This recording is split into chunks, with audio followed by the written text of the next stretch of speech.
बिस्मिल्लाहिर्रहमानिर्रहीम। अस्सलाम वालेकुम। मूसा फूड व्लॉग पे वेलकम कहते हैं आपको।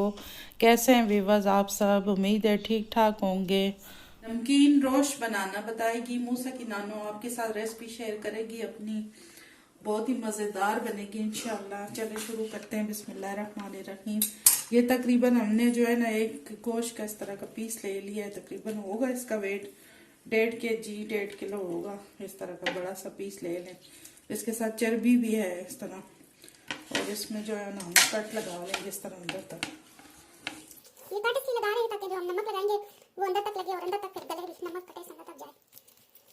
पहले मैंने आपको जो है दम पक बनाना भी बताया हुआ है और नमकीन गोश्त भी। ये हमने इसको कट लगा दिया। अब ये मैं नमक, ये इसमें जो है ना 1.5 चम्मच नमक का डाल रही हूँ, और ये आधी सी चम्मच काली मिर्च है, आधे से चम्मच ये ज़ीरा पाउडर है, और ये अदरक है कुछ, और ये गरम मसाला है, लौंग इसमें, और लौंग है, और दालचीनी, और ये लेमन के टुकड़े हैं। ये मैं नमक जो है इसमें लगा रही हूँ।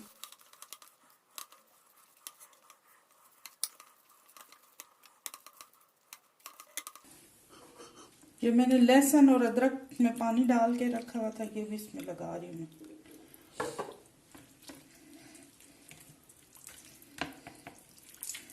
इससे बहुत अच्छा टेस्ट आएगा इसमें।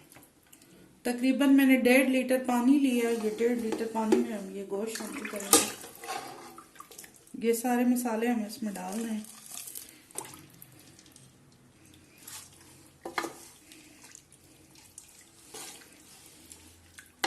तो इसको जो है मैंने हल्की दरमियानी आंच पे जो है तकरीबन 1 घंटे के लिए, वैसे तो 40 मिनट इसका टाइम है, लेकिन जो है 40 मिनट में ये रेडी नहीं होता। तकरीबन 1 घंटा लग जाता है इसको, अंदर तक हमने गोश्त को गलाना है। तो 1 घंटे बाद फिर मिलते हैं आपसे।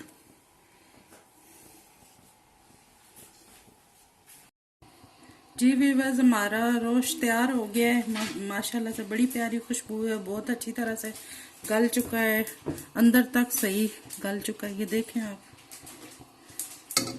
काफी प्यारी खुशबू आ रही है, दोनों तरफ से ये सही गल चुका है।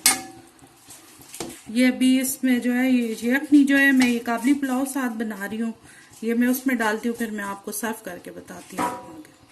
और काबली पुलाव की अम्मी ने पहले रेसिपी दी हुई है, तो उसका लिंक मैं आपको डिस्क्रिप्शन में दे दूँगी, आप जाके देख भी सकते हैं।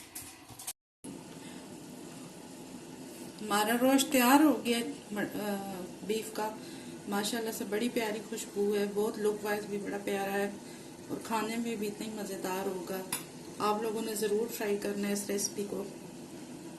तो अपना ख्याल रखिएगा, लाइक भी कीजिएगा, शेयर भी कीजिएगा, सब्सक्राइब भी कीजिएगा। और मेरा पुलाव अभी तैयार नहीं हुआ, वो तैयार होगा, मैं इंशाल्लाह आपको साथ एक तस्वीर दे दूंगी। तो फिर मेरी तरफ से अल्लाह हाफिज़, अपना ख्याल रखिएगा।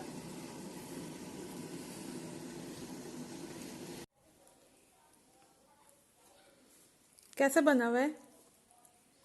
यम्मी है।